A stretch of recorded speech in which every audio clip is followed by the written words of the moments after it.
Hello and welcome to this Math Habits lesson on subtracting mixed numbers by regrouping.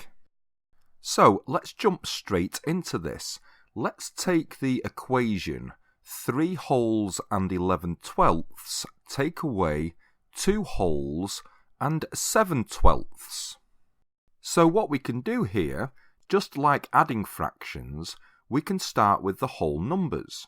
3 take away 2 is 1, so I can put that to one side, and then I can just subtract these fractions normally. 11 take away 7 leaves me 4 twelfths, so my answer is 1 and 4 twelfths. Okay, but what happens if I try to take 2 wholes and 11 twelfths away from 3 wholes and 7 twelfths? Let's have a look. Well, I can take the 2 wholes away from the 3 wholes, that's not a problem. But look, I cannot take 11 twelfths away from 7 twelfths, because you cannot take a larger number away from a smaller number. Well, you can, but it's easier to do that using a number line, and we will look at that in another lesson.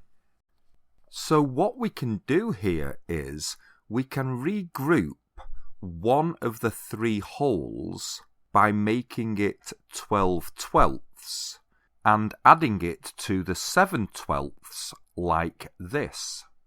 So now we have 2 and 19 twelfths, which is equivalent to 3 and 7 twelfths. But this now allows us to subtract the fractional part of the mixed numbers as normal. So here we go. 2 take away 2 is 0, so they cancel each other out. 19 twelfths take away 11 twelfths is 8 twelfths. So that is our answer. 8 twelfths. We can always simplify this, and this would simplify to 2 thirds. So that is it for this lesson on subtracting mixed numbers by regrouping. But remember, there are other strategies as well, so please check out the other lessons on subtracting mixed numbers by converting to improper fractions, by using number lines, and by using models.